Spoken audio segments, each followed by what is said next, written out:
Falando de História.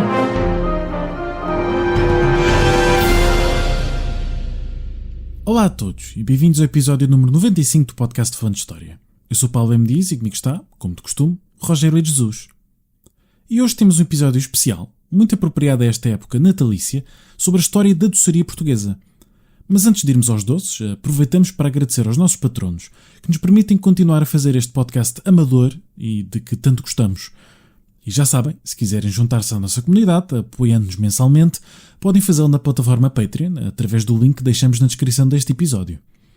Mas agora sim, vamos então aos doces, um assunto que é tão delicioso quanto complexo. Portanto, temos connosco um convidado especialista no assunto. Não é assim, Roger? Exatamente. Temos connosco aqui, neste nosso estúdio virtual, João Pedro Gomes, que é doutorado em Patrimónios Alimentares, com a tese A Doçaria Portuguesa, Origens de um Património Alimentar, séculos XVI a XVIII, doutorado pela Universidade de Coimbra, onde é investigador do seu Centro de Estudos Clássicos e Humanísticos e também do Centro de Investigação, Desenvolvimento e Inovação em Turismo, o CITUR, e é precisamente nestes centros que ele tem desenvolvido a sua investigação nesta área dos patrimónios alimentares.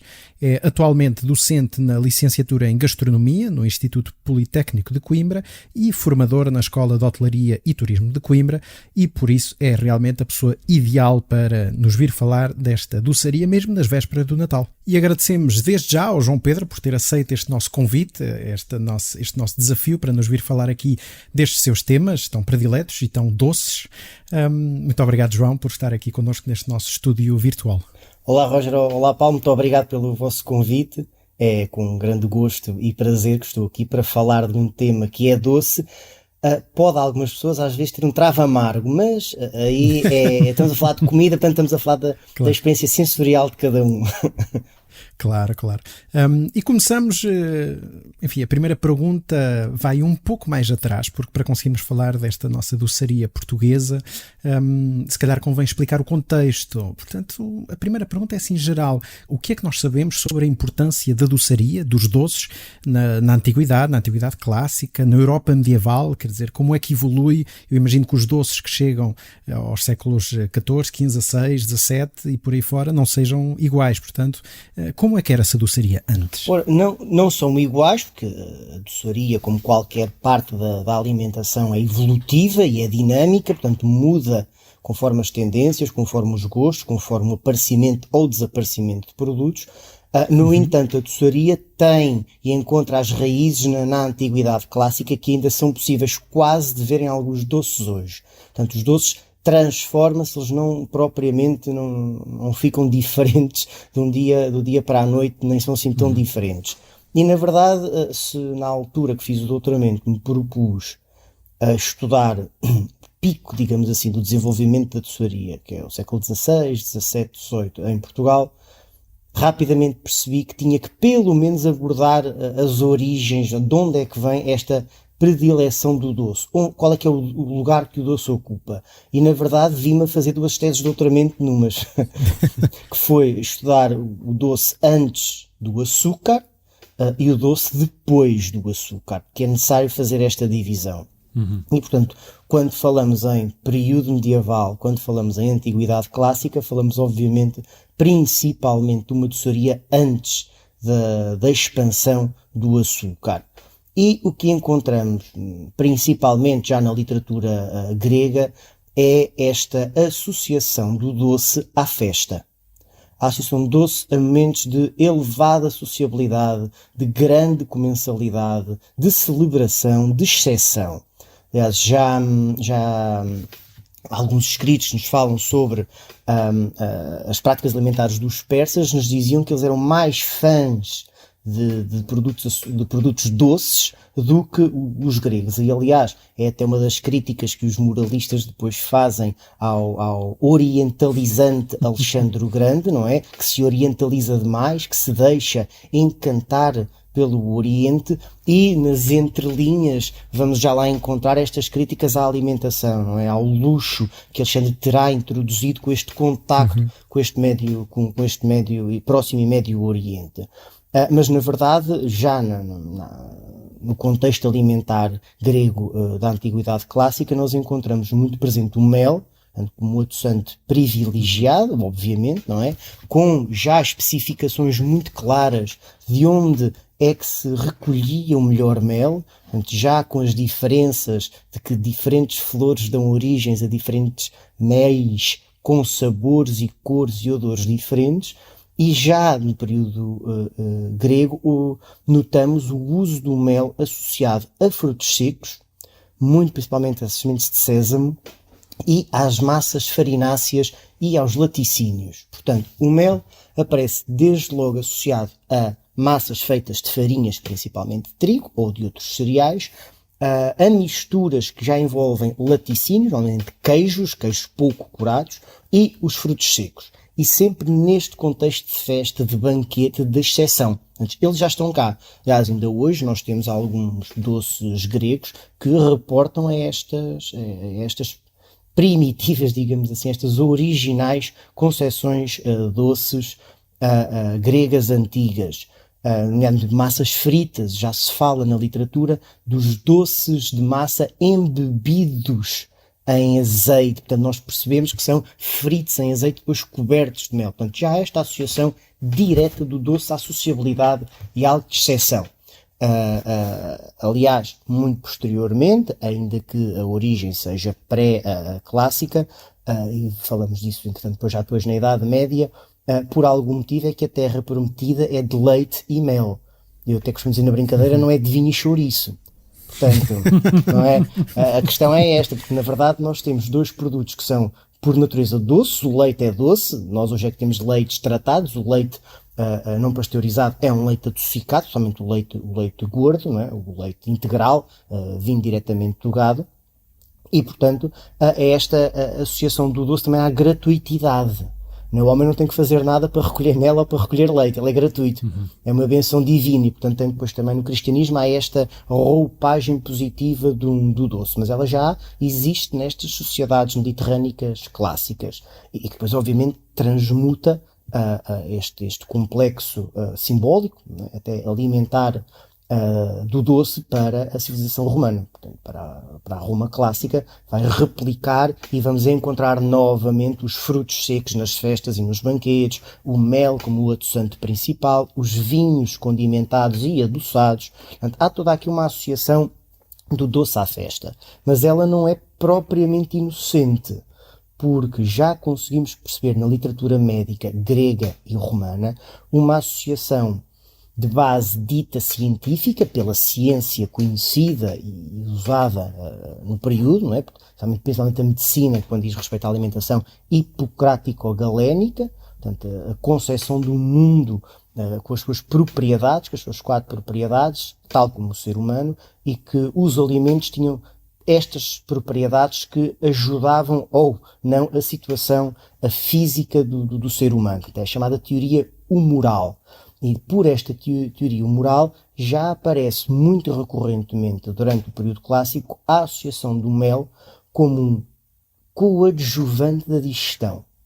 Então, o mel não é mau, o mel é bom, ajuda à indigestão, ajuda a que determinados alimentos que hoje consideraríamos indigestos, à altura teriam humores principalmente frios e úmidos.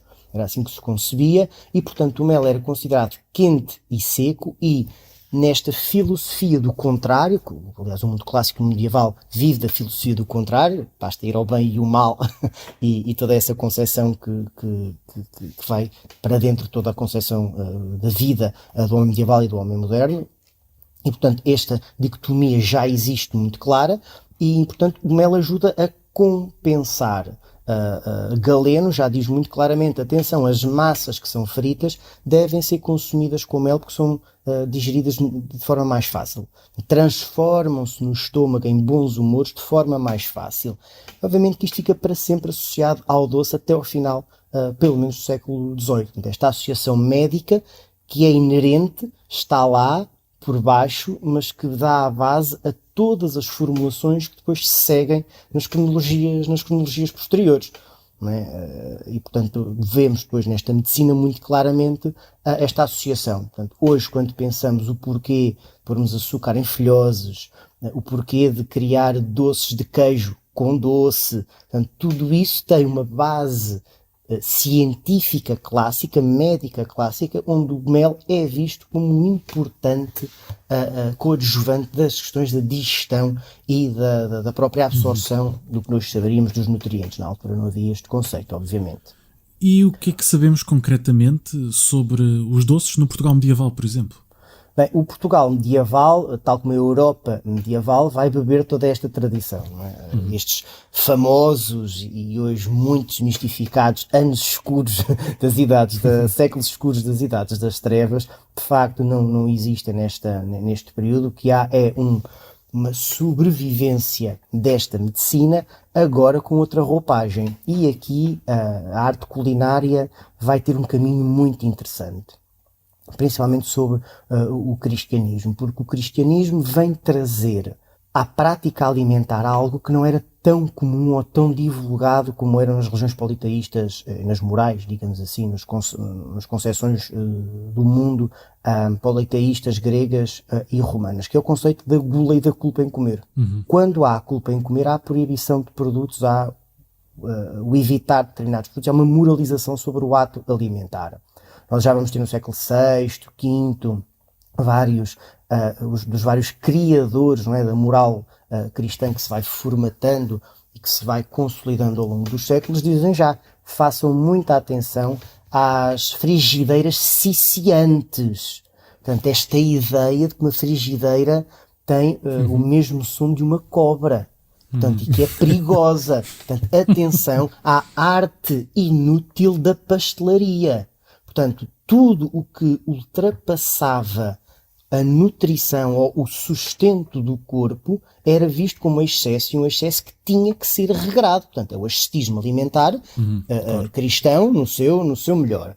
E obviamente que aqui sabemos que a arte culinária sofrerá um pouquinho, no entanto, o doce, mal ou bem, vai saindo de mansinho desta complicação.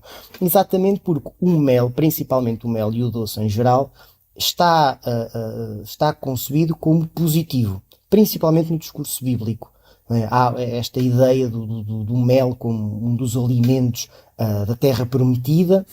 Vamos encontrar o mel nos livros dos provérbios com algumas conotações alimentares, como mel que te faz bem. Portanto, vamos ter sempre uma visão positiva. Bem, se olharmos para o Cântico dos Cânticos, há até ali um erotismo místico latente do mel que brota da boca da noiva e do regaço da noiva, outra vez o mel e o leite, e obviamente que isso é uma visão positiva de um produto. Portanto, não há propriamente e propositadamente uma ideia contra o doce. Ele vai estando latente, tanto mais que ele aparece também com esta questão medicinal. Isto, uma vez mais, muda quando, principalmente na Península Ibérica e no mar Mediterrâneo, entra em cena uma nova concepção do mundo, principalmente uma nova concepção religiosa do que é a vida, que é a religião muçulmana. E a religião muçulmana traz outra dinâmica à alimentação. Enquanto o cristianismo estava a condenar a questão da abundância, da riqueza, do excesso, não é que a religião muçulmana vá defender isso. Defende sim a abundância como algo de origem divina. Portanto, tem que ser aproveitado, deve ser aproveitado, mas tem que ser partilhado. E mal ou bem esta iniciativa de partilha que desculpa o excesso ou o luxo vai também potenciar a questão da sociabilidade. Portanto, não é mau ser rico e dar banquetes, é mau ser rico e dar banquetes só para si. Claro. Portanto, quanto mais pessoas chamar, quanto mais partilhar, e nós ainda hoje temos, obviamente, associado à religião muçulmana, existe este conceito da dádiva e da partilha. Portanto, é algo que ainda hoje faz muita parte da estrutura principal desta prática e desta religião. E nós vamos ver logo ali na zona de Bagdá, nos vários impérios que se sucedem, já no século IX, X, surgirem livros de receitas. Portanto, se surgem livros de receitas é porque a culinária não está mal vista, não é proibida. E já nesses livros de receitas temos a presença do doce com este novo ingrediente que começa a chegar, que é o açúcar, e de relembrar que o açúcar não existe na natureza. O açúcar é um produto único, exclusivamente produzido pelo homem através de uma tecnologia muito exigente, logisticamente muito exigente. Para quem não poderá estar mais dentro do que será o processo tecnológico, o açúcar vem de uma cana que tem um suco, e a cana não é um fruto propriamente que se espreme com as mãos. É preciso todo um processo mecânico para extrair uma seiva de uma cana. Essa seiva deve ser fervida até engrossar. Esse polme que se cria tem que ser colocado em formas para deixar de secar, para cristalizar, e depois de cristalizar é que se torna o açúcar cristal. Portanto, é um processo que envolve mecânica, envolve química, envolve física, envolve fogo, envolve o consumo de combustível. Portanto, é um produto novo que a sua exigência até ao século XIX o torna sempre muito caro, com um alto valor comercial. Portanto, não é algo que seja incomum do açúcar. Este valor comercial, eu até tenho avançado, somente na tese, avancei muito com esta ideia, de que é uma autêntica commodity. O açúcar, porque o açúcar tem transações internacionais, tem um valor inerte, é alto, as transações podem ser convertidas em dinheiro. Portanto, tudo o que nós hoje achamos que é o ferro, o urânio, o ouro, o petróleo, pode-se aplicar, na verdade, ao açúcar. Sidney Mintz, na sua obra, já também aborda esta temática. E, portanto, o açúcar está sempre caro. Veio primeiro da Índia e depois começa a ser produzido ali na zona do Egito, depois expande-se no século X e XI por todo o Mediterrâneo e na verdade, ele torna sempre um produto de luxo. Portanto, associado a esta comensalidade que a religião muçulmana promove, ou pelo menos não proíbe e até incentiva, a toda esta questão de que o divino também se transmuta na comida e na abundância. Obviamente o açúcar vai entrar como produto de excelência e começa logo a entrar nas criações doces. Mais uma vez, tradição clássica mediterrânica. Continuamos com as massas fritas, continuamos com os produtos agora onde se mistura o leite, já vemos a adição de ovos. Portanto, torna-se a ser cada vez mais complexo, porque se a cozinha e a comida é uma dádiva divina, quanto mais a trabalharmos e desenvolvermos, mais estamos a honrar o divino. E, portanto, é, de facto, à civilização islâmica medieval que temos que dever estas grandes primeiras formas culinárias de doces e registadas. E, curiosamente, para a Península Ibérica temos hoje 2 manuscritos, escritos em árabe, obviamente, ali por volta do século XIII, portanto já estaremos no período almohade na região da Península Ibérica, e que estão associados a um indivíduo que terá vivido no sul, que é hoje a Espanha, e um no norte da África. Portanto, zonas muito próximas, e que têm coletâneas de receitas que hoje sabe-se que, apesar de serem recolhidas no século XIII, reportam aos livros de culinária do século X. Portanto, já a sobrevivência centenária e secular de algumas destas formas, onde, de facto, já vemos a utilização muito de massas doces, a farinha misturada com açúcar ou com o mel, as massas fritas, os isfani, portanto, que nós depois vamos dar para as filhoses, para os sonhos, para tudo isso já existe.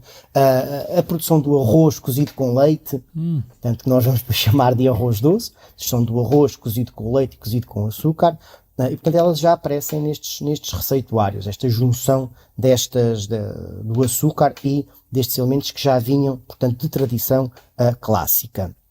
Há depois outra janela que vai potenciar a existência de outros doces, que são os doces de frutas.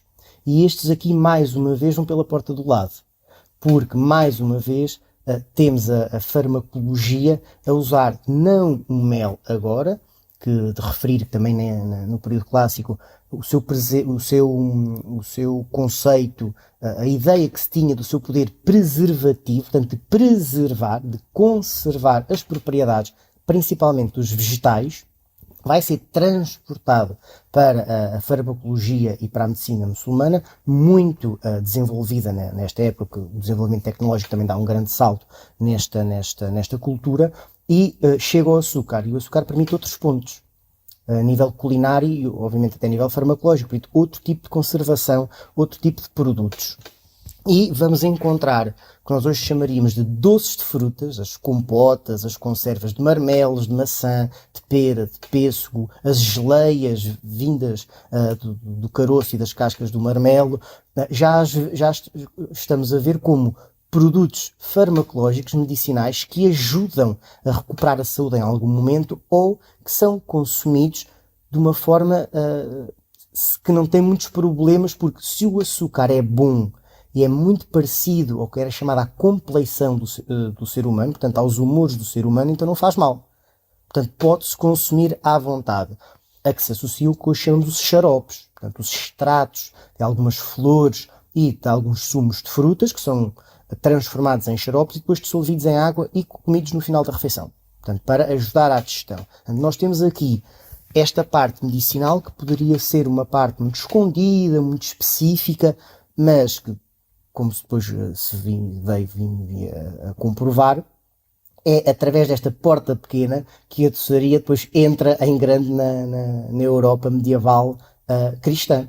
Porque temos que imaginar um cristianismo, então, muito cerceante da arte culinária, mas que respeita e vê na medicina muçulmana, e escrita em árabe, uma grande fonte de informação, porque a base são os mesmos clássicos que eles estão a utilizar. Portanto, esta ciência é uma ciência do infiel, propriamente, porque a base dela é a mesma base que a ciência do cristianismo estava a usar. Hipócrates, Galeno, Dioscórides, enfim. E, portanto, há esta visão de não há problema, estes tratados nós podemos usar. E porquê? Porque as bibliotecas, principalmente muçulmanas, da zona ali da Península Arábica, depois de Bagdá, Damasco, Alexandria, toda aquela região, são bibliotecas muito mais ricas e têm textos que a tradição latina não preservou na Europa, no território europeu. Claro. Sim. E, portanto, o cristianismo percebe que tem acesso a obras médicas importantes para a conservação do corpo através desta via de sul, desta via escrita em árabe, porque era importante conservar o corpo. O cristianismo isto é muito claro. Sem corpo não há alma. Claro. Portanto, é necessário ascetismo alimentar, mas o corpo tem que estar um mínimo preservado para que a alma consiga sobreviver neste plano terreno e limpar-se, libertar-se e ganhar o céu. Portanto, isto é um conceito um bocadinho rebuscado, mas no fundo era preciso preservar o corpo para que a alma se pudesse salvar e atingir o eterno e o divino. Não, imagino que seja também por um bocadinho todas estas vias que a doçaria venha a entrar em Portugal e a influenciar os consumos, desde logo da corte, por exemplo. Sim. E nós vamos ver... O processo mais claro é a partir do século XIV que nós conseguimos observar. Que até o século XIV há a tradução das obras em árabe para o latim, a sua difusão pelas universidades, mas ali na zona onde hoje é a região de Valência, portanto a Coroa de Aragão, de Navarra, vamos encontrar ali um desenvolvimento desta medicina e desta farmacologia, e tudo nos indica que será mais ou menos a partir daí que esta farmacologia do açúcar, vamos falar assim, começa a ser divulgada e entra nas práticas alimentares de corte. Porquê? Porque tal como já existia, isto é algo que é criado pela medicina e pela farmacologia muçulmana, alguns manuais para preservar a saúde, que eram os regimes, um regime que as pessoas deviam seguir, alimentar para preservar a saúde, esses regimes são traduzidos para o latim e quem compra estes regimes é quem de facto precisa deles. É quem de facto tem muito que comer e tem que se controlar, tem que aprender a cuidar da sua saúde. Portanto, é a aristocracia, os segmentos privilegiados que vão beneficiar logo, do século XIV, deste tipo de literatura. E depois aí vem os regimes sanitatis, portanto, que é depois uma moda, século XIV e século XV na Europa, toda a gente queria ter um regime desses, até que o rei de Aragão tem um próprio, que se torna um dos mais famosos e traduzidos em toda a Europa, onde o doce está lá nestas pequenas apontamentos. Atenção! Vejam bem, cozam as peras em vinho um bocado de açúcar ou mel, porque a pera é perigosa. Adicionem açúcar a um peixe assim ou uma carne assado, porque é necessário para contrariar os humores úmidos. Portanto, vem sendo... O açúcar parece de mansinho até conquistar as mesas e já ganha um espaço particular nos fins de refeição. Portanto, os fins de refeição passam a ter doces secos, amêndoas cobertas de açúcar, sementes de coentro ou de erva doce cobertas de açúcar. Hoje chamaríamos os confeitos, que ainda existem, por exemplo, em Coimbra. Então, temos este tipo de doçaria a aparecer para ajudar à digestão, como digestivos. E é através daqui que já este regimen do rei de Aragão, de Arnaldo de Vilanova, do início do século XIV, fala em alguns doces bons para estes problemas gástricos e diz já, atenção que estes doces já se comem mais por gosto do que por necessidade. Claro. Portanto, se é bom e não faz mal, podemos comer à vontade porque ele não faz mal. Portanto, é um pouco esta a filosofia, claro. E é daqui para a frente que nós vamos encontrar o doce, sempre já reportando à prática da Antiguidade Clássica, sempre associada a refeições informais. Uma refeição informal, por norma, é de doces porque ela não pesa.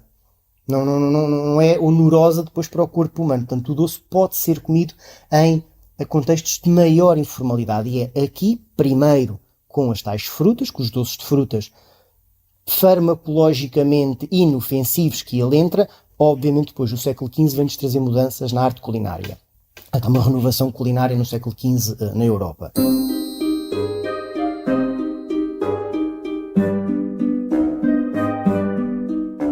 Interrompemos por um bocadinho o nosso episódio para deixar um apelo aos nossos ouvintes. Não é assim, Roger?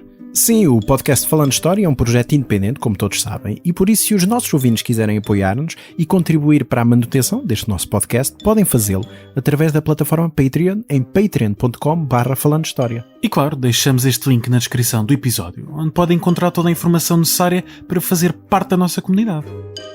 E agora, regressamos ao episódio. Falaste bastante do açúcar e que é realmente relevante, até porque, lá está, o açúcar de cana, porque, quer dizer, mesmo o açúcar que traz o doce, e este doce, como falaste tão bem, quer dizer, o mel, que já era tão antigo e que, enfim, é ultrapassado. E neste caso, em Portugal, temos esta característica que, enfim, vamos começar a produzir açúcar em barda, nos arquipélagos atlânticos, especialmente na Ilha da Madeira, não é? Enfim, o chamado ouro branco, e depois, mais tarde, enfim, para São Tomé e Príncipe, e depois, sobretudo, no Brasil. E este açúcar produzido já nos territórios coloniais portugueses vai ter algum impacto na doçaria?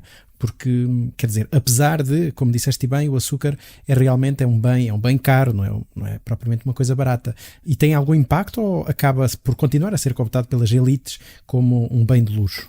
Há aqui uma transformação a nível do valor social do doce. Portanto, ele torna-se farmacológico, apesar de já ser consumido a nível culinário com alguma regularidade pelas elites na Europa, até ao século XV. Depois há aqui uma mudança social. Só de referir que nós já temos notícia que Dom Dinis tinha na sua reposta doces e açúcar. Portanto, não português, obviamente. Há aqui uma dúvida em relação textual. O documento fala o açúcar das minhas dízimas, algo muito enigmático. Não temos notícia da produção de açúcar em Portugal no reinado de Dom Dinis que lhe permitisse ter dízimas daquele produto. Ou seja, vindo de impostos, isso, para contextualizar, sim, ou seja, o dízimo, neste caso, de imposto, sim. Agradeço. Portanto, este há um imposto sobre a produção, poderá ser um imposto sobre o comércio. Mas aí é apenas e só interpretação, não há muito mais dados sobre isso. E curiosamente, dizem que Dom Dinis, é quando Dom Dinis assume a coroa, que faz a sua casa. O seu pai já tinha preparado, já havia feito algumas ações para preparar o Dom Dinis para ser rei, para preparar a sua casa. Quando ele assume a coroa, curiosamente, já está ali no período depois que vai casar com Dona Isabel. Curiosamente, a Dona Isabel vem de uma corte onde o açúcar é extremamente comum já.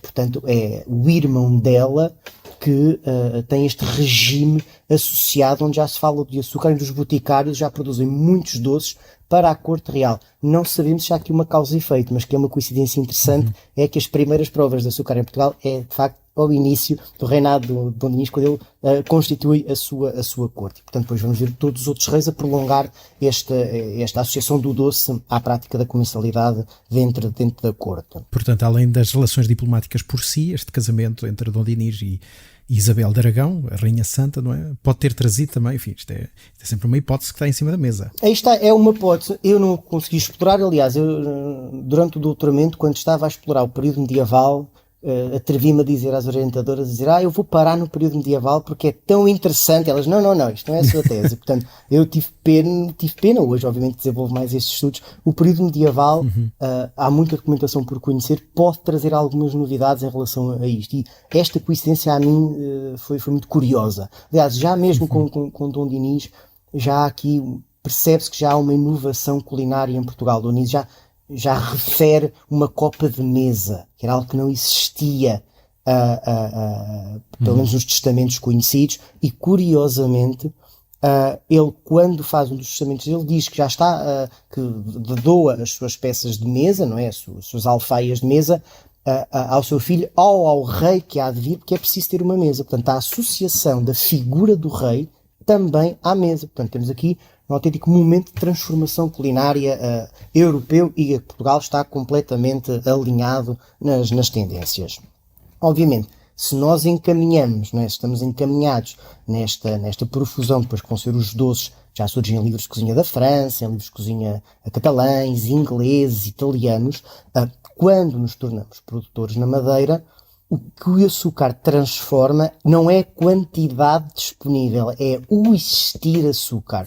Nós controlamos a produção e, ali durante o século XV é um pouco mais confuso, mas também controlamos parte da exportação, da distribuição. Portanto, Portugal, o açúcar é sempre caro, mas tem sempre açúcar. Enquanto os outros reinos não têm açúcar, têm que esperar todos os percursos comerciais que sejam feitos, não é? Da Madeira para Lisboa e depois de Lisboa para as outras praças comerciais. E Portugal não, Portugal, em algum momento do seu mês, tem sempre açúcar em praças comerciais a passar.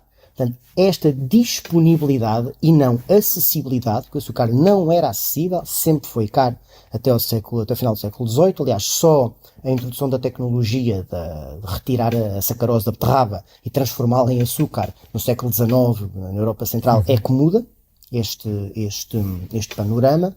E, portanto, nós vamos ter açúcar mais disponível e as elites vão ter ainda mais disponíveis, principalmente a família real e os associados da família real, com o Ducado de Viseu a ser senhorio da Ilha da Madeira, e que desde logo faz circular entre os seus elementos familiares ou próximos grandes quantidades de açúcar. Dotes de casamento são pagos em açúcar, empréstimos e compras de tapeçarias são pagos em açúcar, rendas que eram pagas em monetário passam a ser pagas em açúcar, porque o açúcar passa a ser facilmente conversível em dinheiro. Ele está sempre a ser necessário. Já tem, obviamente, estas dinâmicas de muita procura e pouca oferta, ou o inverso, que faz subir ou baixar o preço. A coroa vai tratar, ao longo do século XV, de ir tentando regular este tipo de flutuações, mas ano sim, ano não, o açúcar atinge picos de preço. Portanto, quem tem açúcar sabe perfeitamente que o pode revender. E vamos ver, principalmente no comércio depois da Madeira, já com Dom Manuel, a liberalização deste comércio faz com que haja muita gente em Portugal, sapateiros, boticários, uma imensidão de ofícios que fazem pequenos investimentos neste comércio, compram uma ou duas caixinhas à Madeira e quando chegam a Lisboa ou ao Porto revendem-na pelo triplo do preço. E isto o que é que faz? Faz que toda a gente fica com, teoricamente, ou melhor, virtualmente, acessível a ter açúcar. Portanto, obviamente, depois é a questão, obviamente, financeira do preço, mas ele virtualmente está acessível e isso transforma o seu valor social, principalmente quando a aristocracia começa a trocar açúcar entre si. Portanto, e como nós sabemos, a sociedade forma-se e gere-se por emulação, normalmente de cima para baixo. Portanto, se nós vemos um rei a dar 50 ou 60 arrobas à sua mãe, à rainha-mãe, ou uma princesa, ou um infante, daí para baixo vamos querer ver a Ana Fernandes, que foi uma crista nova que foi apanhada pela Inquisição, a dizer que também faz bolinhos e dá bolinhos doces aos padres para mostrar o quão boa cristã ela há. Portanto, o açúcar, para além de um bem comercial de extrema importância, torna-se um alimento social. Ele é trocado, consumido e transformado porque ele se torna um alimento de alto valor social acrescentado. E em termos de impacto na cozinha propriamente dos usos do açúcar neste período, o que é que muda? Bem, muda que Portugal, durante até muito tempo, até já ao final do século XVII, passa a usar muito açúcar em tudo o que cozinha. Portanto, principalmente nas cozinhas de elite, obviamente. Vamos encontrar, uma prova disso é o livro de cozinha da Infanta Dona Maria, um manuscrito que está associado à Infanta Dona Maria, neta de Dom Manuel, que está hoje em Nápoles, ela que casou com o Duque de Parma, no início do século XVI, e vemos o açúcar muito presente mesmo em pratos ditos salgados, com carnes e pastéis de carne associados ao açúcar. Portanto, o açúcar vai estar muito presente como forma de demonstração de poder. Aliás, o cardeal Alexandrino, quando visita Portugal durante o reinado de Dom Sebastião, diz que é horrível comer no paço real, porque toda a comida tem ovos e açúcar. Tudo é coberto com muito açúcar e com ovos cozidos. É curioso, isto já sabemos que o português sempre gostou muito de ovos cozidos em cima da comida. Não, mas a questão do açúcar, tudo sabe ao mesmo. Ele diz, tudo sabe ao mesmo, tudo tem açúcar. Quando visitou o Duque de Bragança, diz exatamente o mesmo. Há folhados novos, há 1001 invenções de açúcar. Portanto, temos o açúcar como uma bandeira política, obviamente, tanto para as elites como para os segmentos menos privilegiados. Portanto, sempre que alguém consegue um bocadinho de açúcar é um ingrediente, não é um alimento que se come à colherada, pode-se comer à colherada, mas não se come à colherada. Portanto, é um ingrediente que tem que ser transformado. Portanto, a arte culinária é que lhe dá depois também um valor associado. Trocar um doce não era apenas trocar um doce, era dizer a alguém que têm poder aquisitivo para comprar açúcar e têm técnica para o transformar. Portanto, aqui estas práticas começam a trocar e chegamos a ver nos meados do século XVI o açúcar de longe não se democratiza, nem se divulga, mas existe uma maior disponibilidade de produtos doces feitos a partir de açúcar para as populações urbanas. Aliás, João Brandão de Buarques já descreve a quantidade de mulheres doceiras na rua que vendem gulodices de Natal. Portanto, o que nós Isso em meados do século XVI. Em meados do século XVI, sim. Portanto, já encontramos mulheres a fazer doces, marmeladas de frutas ou doces de frutos secos, de pinhões, de nozes, de sésamo, a ser vendidas em bancas, cobertas, com toalhas de linho brancas. Portanto, há toda esta descrição, principalmente na altura do Natal. Portanto, nós vamos encontrar uma dispersão mais ou menos bem documentada do doce em qualquer segmento social. Obviamente não seria diário nem cotidiano, seria em momentos específicos. Na dramaturgia do século XVI, há um dos autores que não é Gil Vicente, já diz mesmo que coloca na voz de uma personagem que representa a parte do povo que o Natal já não é Natal sem a cidra e o fartalete e o coscorão. Portanto, que antes as pessoas só cantavam e tocavam, agora querem agulosar, querem comer guloseimas. Para vermos ao ponto que expande, não é? Que expande. É António Ribeiro Chiado, lembra-me do autor, meados do século XVI. O açúcar expande para os segmentos menos privilegiados, tal como nas cerimónias de casamento. Também é Ribeiro Chiado que faz a descrição fantástica de um casamento de uma família não privilegiada e em que o que é central é o doce. Comprem-se as frutas das martes, que seriam frutas cristalizadas, compre-se os pastéis disto, os pastéis daquilo, faça-se o manjar daquilo, exatamente para, é festa, temos que mostrar é doce. E depois descrevem os peixes e as carnes que são servidas. O que é ali central é o doce. É o doce. Ele expande-se para os segmentos todos da sociedade. E de que tipos de doces é que estamos a falar nesta altura? Imagino que haja uma circulação de receitas, não é? Já que isso falou do livro de receitas da Infanta Dona Maria, por exemplo. Sim, nós encontramos aqui já vindo do século XV, uma alteração na prática culinária. Nós, a partir do século XV, XVI, temos os chamados manjares de leite, portanto, que são os doces já feitos com as natas e com os leites. Surgem os tais pastéis de nata, os pastéis de leite, as tigeladas. Ainda não será bem o momento dos doces de ovos. Os doces de ovos não estão muito bem ainda datados, esta é a verdade. Muito provavelmente será na viragem dos meados do século XVI, não conseguimos precisar muito bem, porque o próprio livro da Infanta Dona Maria, que é eventualmente da primeira metade, ainda não tem registro destes chamados doces de ovos. Nós vamos ter os pastéis fritos, com recheios de fruta, com recheios de tutanos, vamos ter os pastéis de leite, as tigeladas, o arroz doce, a alteria, portanto já vamos ter as rabanadas, que não são rabanadas, portanto são fatias de pão fritas. Estas já de tradição clássica, já existe, um pão frito com leite e depois coberto com mel no livro de Apício, Romano, e portanto já vamos ter aqui uma pequena evolução. Depois começamos a ver as tartes feitas de massas, já as massas folhadas ou as massas quebradas, e portanto o que nós conseguimos encontrar é uma pequena evolução. No século XVII é que vemos a explosão dos grandes doces, aí sim, dos doces à portuguesa, onde as gemas de ovos vão estar aqui muito presentes, transformadas, as gemas de ovos e os ovos em geral. Os fios de ovos, os ovos reais, então, tudo isso começa a ser muito comum já no século XVII. E também a crítica social em relação ao consumo de doces. Claro que se percebe aqui, mais uma vez, esta centralidade do açúcar e em como este desenvolvimento do açúcar vai ter este impacto tremendo. Mas aqui chegamos ao ponto central, porque já falaste aqui agora destes doces todos, e aqui nós já, enfim, como já mencionámos no início, tens vindo um pouco a mostrar, a destruir, aliás, esta ideia, este grande mito da cultura portuguesa, que é a suposta origem conventual dos doces. E, portanto, penso que mostras bastante bem na tua tese e no livro, do qual obviamente recomendaremos no final deste episódio, que, enfim, lá está, é um mito esta origem conventual.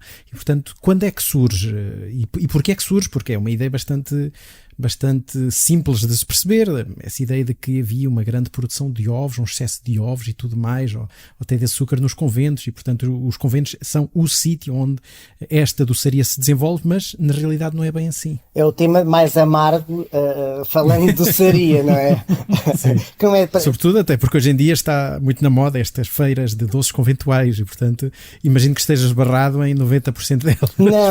Não estou barrado, porque aliás tive no início deste ano uma experiência que poderia, pelo menos eu ia prever que não ia dar certo, deu muito certo, entanto já aprendi a pedagogia de todo este processo. De facto, o processo não é claro e para responder diretamente quando surge o mito da doçaria conventual, temos que muito provavelmente, é um tema que está neste momento a ser explorado, temos que ir ao século XIX.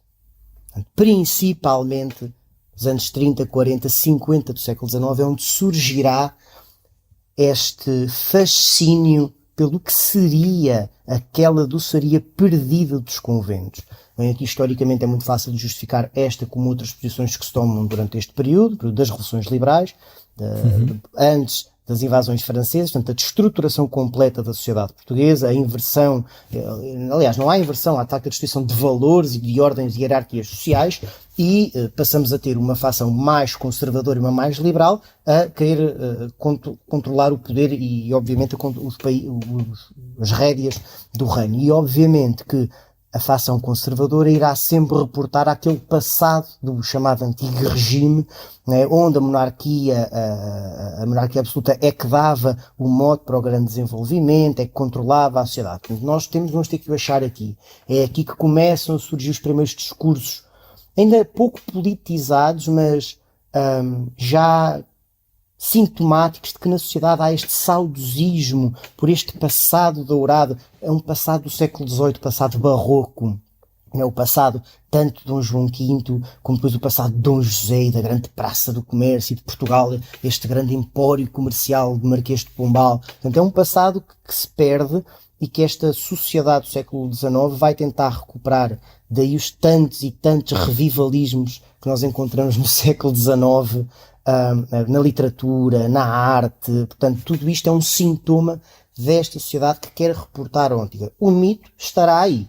E o mito é este, que a doçaria dos conventos é exclusiva, era secreta, era original, era única e que, de facto, era monetizada por estas instituições. E o que esta investigação tem mostrado, que ela nunca se fecha, continua, os fragmentos que foram possíveis reunir sobre esta realidade é que até ao século XIX essa realidade histórica, este reflexo do que terá sido este passado não é possível de comprovar.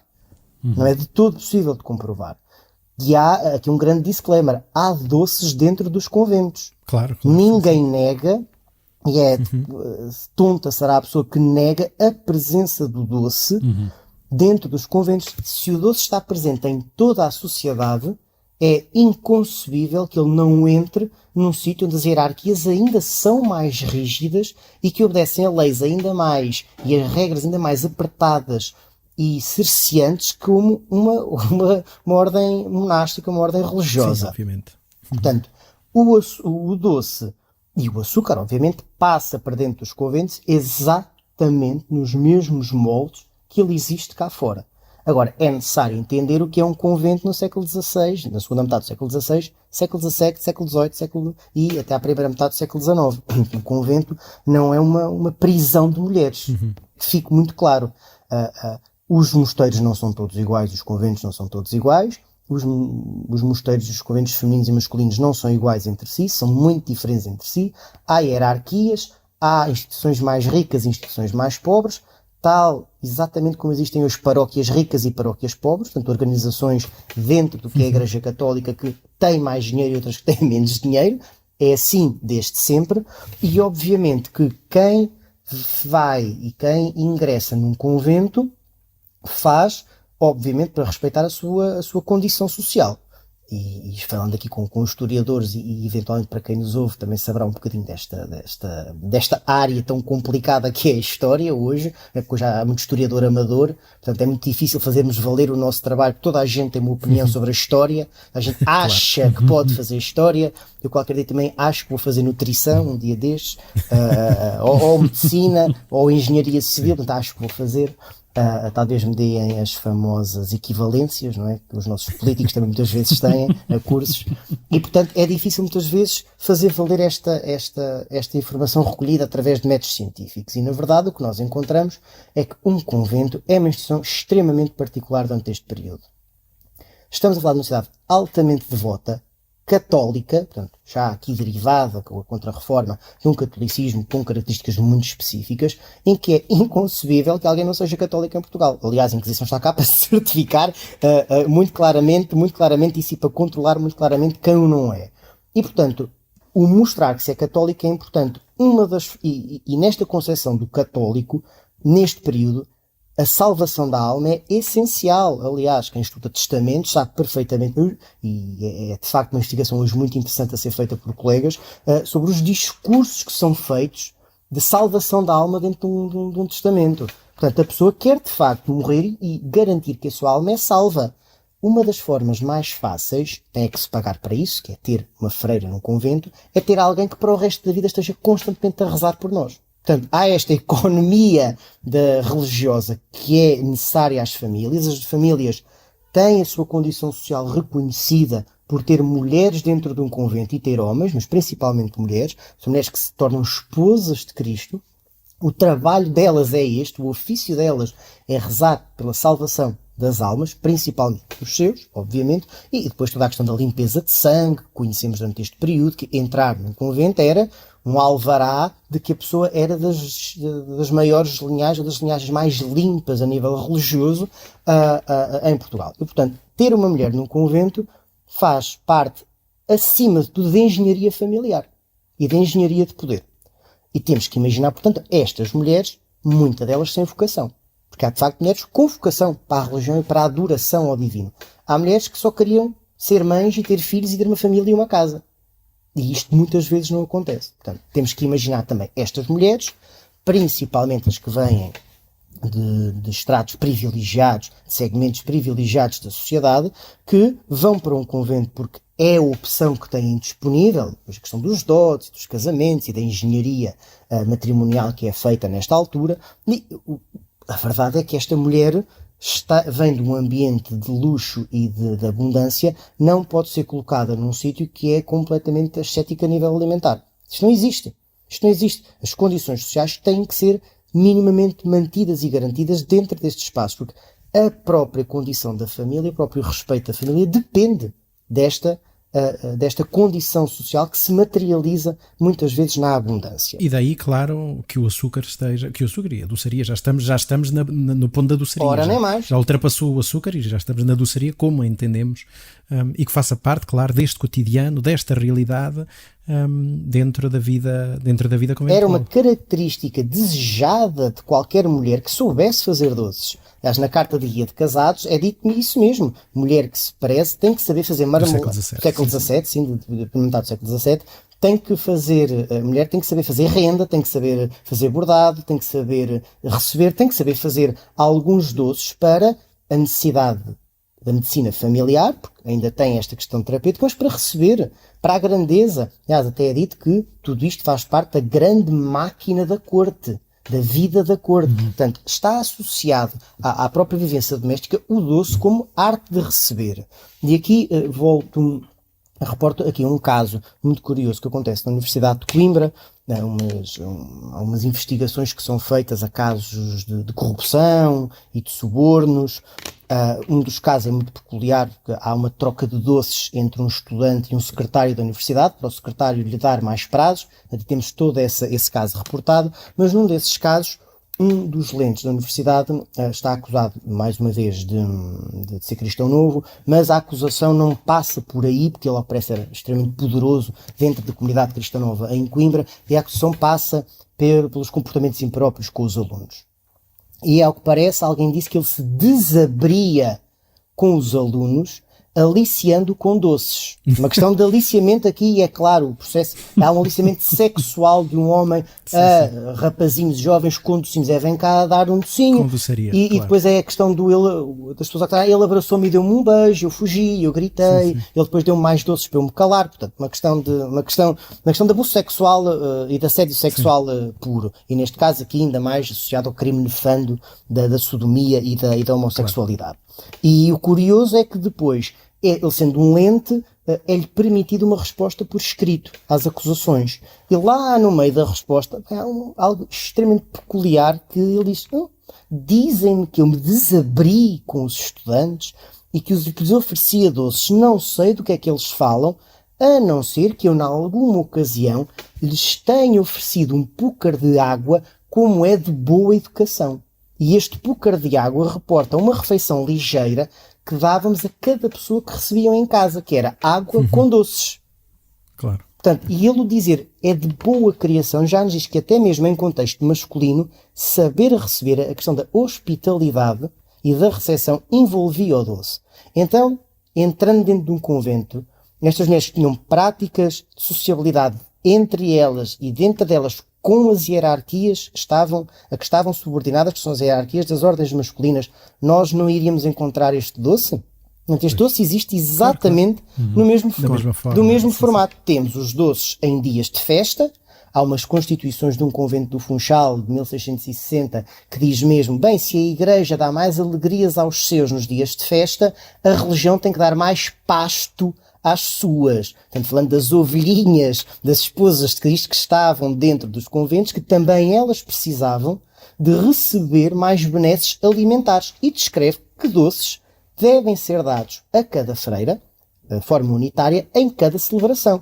Naquele caso, reportam a 4 dias específicos, portanto, que é o Natal, Ano Novo, o Entrudo e o dia do Santo Padroeiro. Portanto, ali, julgo que seja o dia de Santa Clara, naquele convento em particular. E, portanto, nós temos em dias de festa, o doce está lá presente como já estava na Grécia Antiga. Portanto, não mudou nada.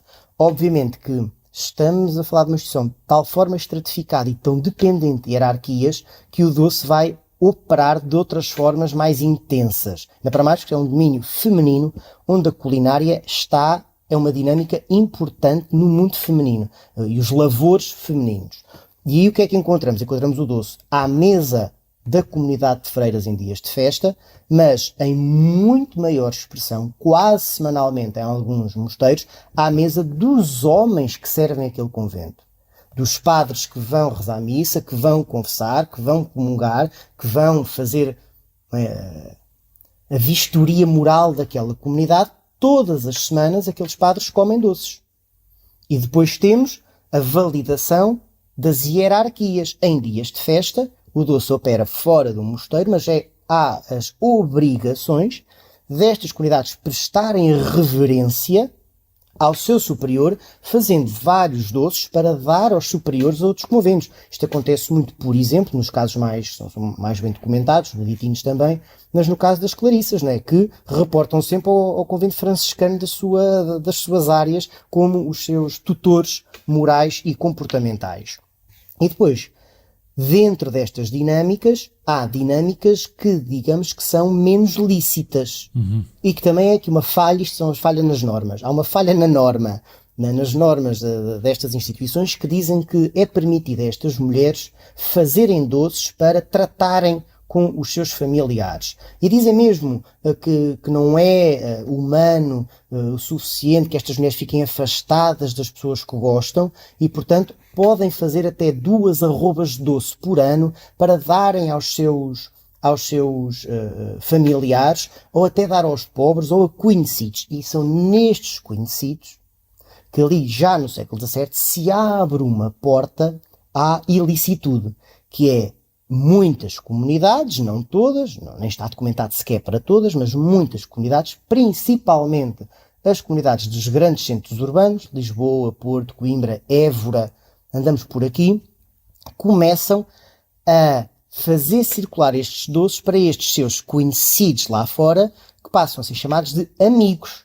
Homens religiosos, sempre em primeiro lugar os religiosos, que têm alguma atração por aquela mulher enclausurada próxima do divino, que vão aconselhá-la, uma sociedade altamente misógina, paternalista até, portanto, patriarca, em que o homem tem que comandar e conduzir a mulher à boa vida. Lá está o padre ir à grada falar com a freira sobre as crises existenciais que a senhora está a ter, e é nestas conversas que surge a ilicitude de umas relações muito platónicas, mas onde há ali uma latência romântica um pouco complicada de gerir em conventos. Mais uma vez em Coimbra, que também está reportado nestas grandes investigações que foram feitas no início do século XVII em Coimbra, temos o conhecimento de um professor que tinha uma amizade com uma freira do convento de Celas, mas que, ao que parece, zangaram-se. E a freira de Celas vai acusá-lo de cristão novo. E então chamam toda a gente ao barulho, né? Vamos lá ver o que é que se passa, o que é que acontece aqui. E então, quando a vão fazer-lhe interrogar, ela diz, porque nós éramos muito próximos, ele confessou para mim a sua dedicação à religião velha, que como diziam na altura, e para justificar que eles eram muito próximos, ela diz, eu trabalhei para ele como uma escrava na altura das suas cadeiras a fazer-lhe doces. Portanto, as cadeiras, portanto, aqueles processos morosos de avaliações na universidade ainda de resquícios medievais, tinham que ter alguma coisa para comer. Então o professor tinha ali os seus docinhos da freira. E ela, a ter ficado tão irritada, que o denunciou. E porquê? Porque veio a saber que ele travou nova amizade com uma freira no convento de Santana. Portanto, já temos aqui a questão da luta pelo macho alfa entre duas mulheres que estão em 2 conventos diferentes. Sim, sim. E que depois... Bem, ele estaria bastante bem alimentado, quer dizer, com 2 freiras ali. Não, a questão é que não são 2, são 3. Continua. São 3, porque entretanto esta segunda freira também se zanga porque sabe que ele travou uma amizade qualquer e ela, em vingança, trava a amizade com outro professor.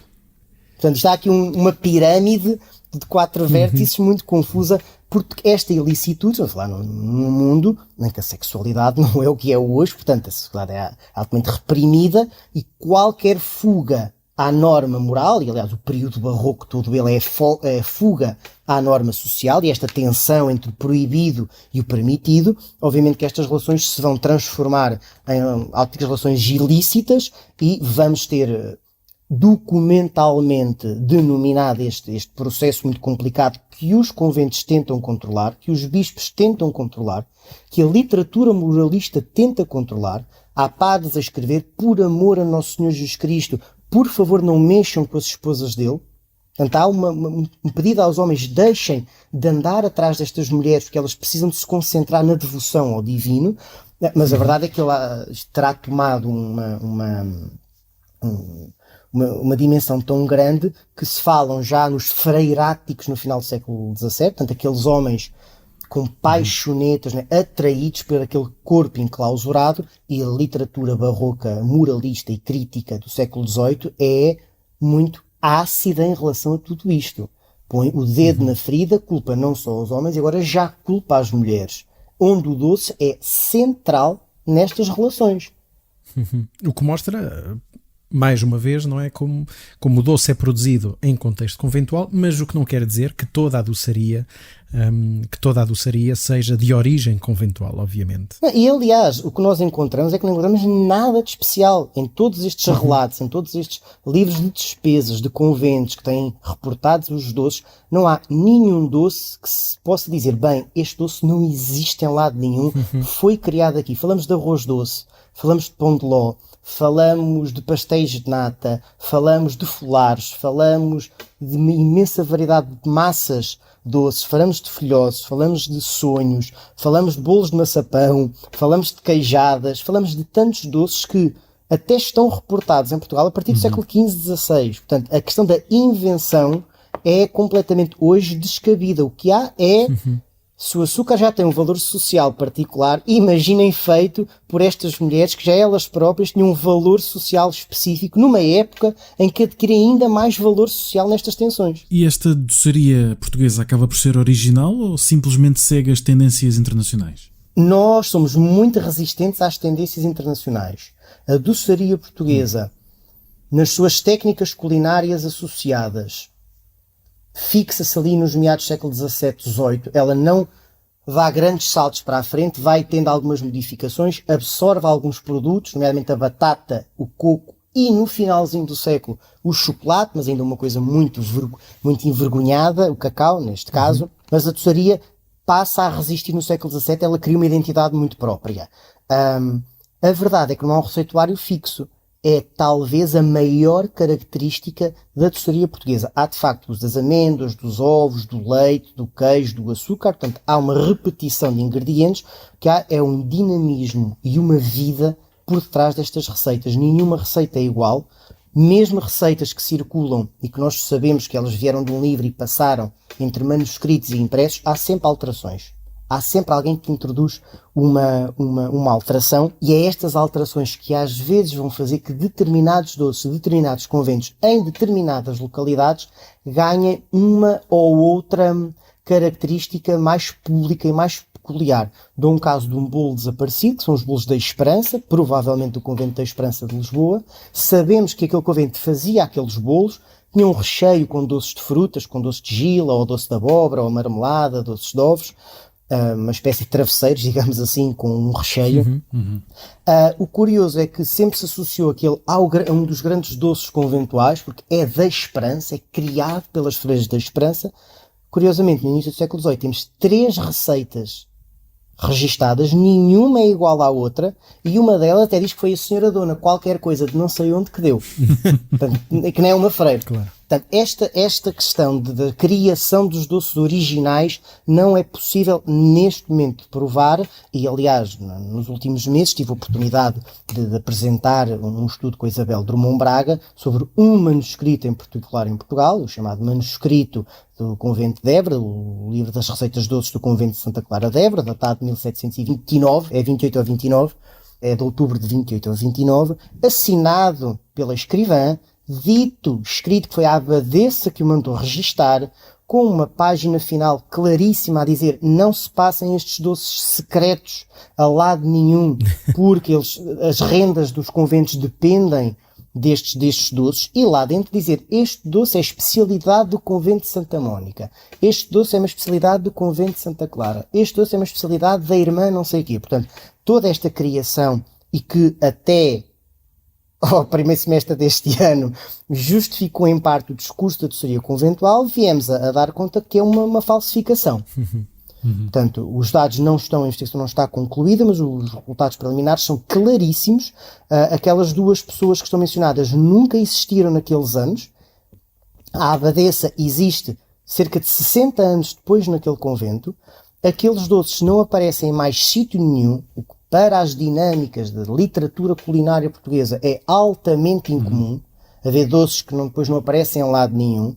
2 ou 3 doces aparecem em livros posteriores, escritos à mesma maneira, portanto, os estudos já estão públicos. Uma das receitas, sabemos hoje que veio do livro de Lucas Rigaud, e está escrita com o vocabulário e com a forma de escrita de Lucas Rigaud. A não ser que Lucas Rigaud tenha sido uma freira 60 anos de estar antes de Portugal, muito provavelmente era impossível que Lucas Rigaud tivesse registado aquela receita em 1780 e ela aparecesse exatamente igual 50 ou 60 anos antes. Portanto, houve aqui todo um conjunto de provas e principalmente a autoria das duas freiras que estão lá mencionadas está hoje provada que não existe. Portanto, trata-se de uma falsificação, não sabemos quem terá feito, pode-se localizar contextualmente, portanto, ainda parece muita investigação que está a ser feita, ali no finais do século XIX e inícios do século XX, principalmente associados a alguns dos construtores da política do espírito, depois do Estado Novo, como Francisco Lage, que este manuscrito aparece nas mãos de Francisco Lage. Não terá sido ele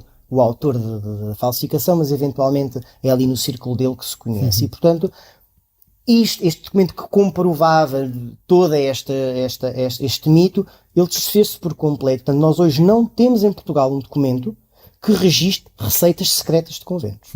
Não existe. Claro. Mas, enfim, apesar disso tudo, mostra bem como este receituário, que registado ou não, que vai passando de forma informal, de forma oral, não de forma rígida, que acaba por se perpetuar, cristalizar até depois do século XVIII e pelo século XIX. Sim. E esse receituário basicamente chega até ao século XX.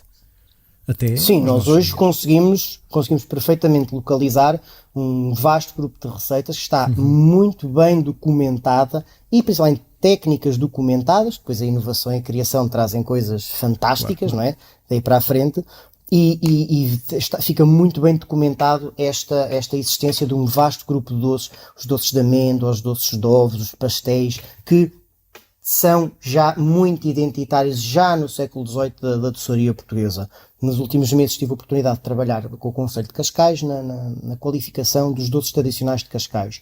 Um deles era as nozes de Cascais, que até se julgava que vinham mais uma vez de um convento. Hoje é muito claro que não. É um fenómeno comercial dos anos 20, 30, se não anterior, e curiosamente, quando eu faço o estudo histórico-patrimonial daquele doce, vejo que aquele doce em si, tecnicamente, não tem nada de original. Por todas as técnicas, portanto, a criação de um vidrado, de uma bola aquela é uma bola de doce de ovos, coberta com uma calda de açúcar que vidra, portanto fica rija, com uma noz por cima. Todos estes processos estão documentados desde o século XVIII. Eles só são depois, ali, na transição do século XIX e XX, por alguém, juntos, numa receita que à altura era inovação, mas que não vem trazer propriamente nada de novo. A técnica estava cá, todos estes processos eram conhecidos. O que é ainda hoje o que acho que caracteriza melhor a doçaria portuguesa é de facto esta vivacidade, este seu dinamismo que já está aqui há 500, 600 anos, com alguns doces que se mantêm presentes com as mesmas técnicas, e é isso que a tem salvo. Portanto, acho que é o que deve ser hoje valorizado no receituário doceiro português, é exatamente isto, é a vida que ele tem, é a sua criatividade que lhe está associada, e muito menos as histórias, e desculpa eu linguajar, mas eu faço isto em conversas até mais informais, este discurso tonto de que qualquer freira inventou qualquer doce em algum sítio. Aliás, há casos fenomenais de produtos hoje que estão associados a histórias conventuais, completamente que se desconstroem em 10, 20 minutos. Até dou um caso muito feliz que foi a marmelada de Odivelas. Tive a oportunidade de falar até com a confraria da marmelada de Odivelas e que ficaram muito chocados como é que eu consigo identificar aquelas técnicas que aquelas mulheres usam muito antes ou não associadas a Odivelas, quando aquelas mulheres estavam completamente desatentas do processo artesanal moroso que demora aquela marmelada, que demora algumas semanas a fazer, a questão do processamento do marmelo, a secagem dos cubos, e que é isso que valoriza, é a questão do artesanal. Eu, como consumidor de doces, consumo qualquer coisa. Tem que ser bem feita. Claro. Não consumo um pastel de nata com massas que venham pré-feitas de alguma indústria alimentar, com um creme de ovos que venha também em pacote e que é só pôr lá dentro e pôr no forno. Portanto, o doce português, a sua maior característica é o facto de estar associado a um saber fazer extremamente importante e que ainda hoje está a ser mantido, e que deve ser isso, que deve ser privilegiado, e não qualquer história de algum convento, porque a maior parte das vezes, ou a esmagadora maioria das vezes, não é aí que se encontra o valor. Bom, já estamos mesmo a chegar ao fim do nosso episódio e como última pergunta, último desafio, que doces com origens históricas que ainda hoje se preservam é que recomendas? Claro que atenção, porque ainda senão vão-te fazer uma espera, mas, mas que doces é que recomendas, de norte a sul? Enfim, imaginamos que tenhas um vasto repertório, não só teórico, mas como prático, de doces. Sim, trabalho de campo, muito trabalho Exatamente. de campo. As pessoas fazem muito trabalho de campo. Exatamente. A balança comprova perfeitamente este trabalho de campo. É muito difícil dizer isso, porque a pessoa vai conhecendo vários doces e vai valorizando. Eu, neste momento, desde o início deste ano, tive esta conversa com a confraria da Marmelada de Odivelas no evento público, portanto não estou a cometer nenhuma inconfidência. Foi num evento em Montalegre, no norte de Portugal. A Marmelada de Odivelas eu hoje reconheço-lhe um valor muito grande. Não sou propriamente o maior apreciador de marmelada, mas vale todo o dinheiro que uma pessoa pode pagar, porque aquela produção artesanal é de valorizar. Também na questão artesanal do pastel de Tentugal, a produção daquela massa é altamente dispendiosa a nível de trabalho humano e, portanto, parece-me que também é um doce que deve ser reconhecido. E depois, genericamente, as queijadas, porque a história delas reporta ao período muçulmano. Portanto, já temos as caiatas que se faziam no Al-Andalus, que um dos livros de culinária muçulmanos reporta, portanto, um doce cujas origens podem reportar a práticas alimentares das comunidades cristãs dentro do Império Muçulmano. O próprio nome Caiata não vem do latim e não vem do árabe. E um que está muito desconhecido, não corre, julgo até correr alguns riscos de desaparecer nos próximos anos, são as espécies de São Jorge. Portanto, um pequeno biscoito branco, com uma massa branca por fora, que vai ao forno, em que o recheio é um polme mais espesso e seco, feito de pão ralado e muitas especiarias, que, pasmem-se, é bisneto, digamos assim, do que é hoje considerado um dos doces mais antigos de Portugal, que são os fartens. Portanto, e que nós hoje já tivemos a oportunidade na Escola de Hotelaria e Turismo de Coimbra de replicar várias vezes para vários eventos, com a investigação associada, e é um doce que eu acho que era necessário que a gente devia conhecer, porque ele vai recuperar um passado muito lá atrás de Portugal, pelo menos até do início do século XV, que temos reportados aquele tipo de doces. E depois o maçapão em si. O maçapão apesar de não ser português, existe em todo o espaço mediterrâneo, mas o maçapão, o alfenim, também ele muito manipulado, é um rebuçado feito de açúcar puxado, calda de açúcar que é manipulada com as mãos e que arrefece e enrijece. Portanto, eu hoje já olho para a doçaria principalmente, não com um olhar de guludice, mas com um olhar nerd, um olhar técnico de até que ponto este doce tem uma história associada. Porque, aliás, eu vivo há quase 20 anos em volta da mesa e da gastronomia, a nível profissional, e portanto já é muito difícil olhar para um doce ou um prato de comida e ver só ali doce ou prato de comida e não ver tudo o que está ali por trás. Portanto, é muito difícil escolher doces, mas acho que provavelmente. Agora, de guludice, ninguém me tira uma boa glória. Portanto, aquele doce que é de massa folhada, coberto com doce de ovos e coberto com calda de açúcar, é o meu doce favorito, hoje dito comercial. E que também já tem um passado do século XVI, chamados bolos de rodilha, que o Dom Sebastião tentou proibir em Portugal, que era muito goloso. E como é nosso costume no podcast, nós pedimos sempre sugestões de leitura aos nossos convidados, mas para começar damos nós uma, que é nem mais nem menos que a tese de doutoramento do João Pedro Gomes, doçaria portuguesa das origens ao século XVIII, recentemente publicada na Books Factory, neste ano de 2024.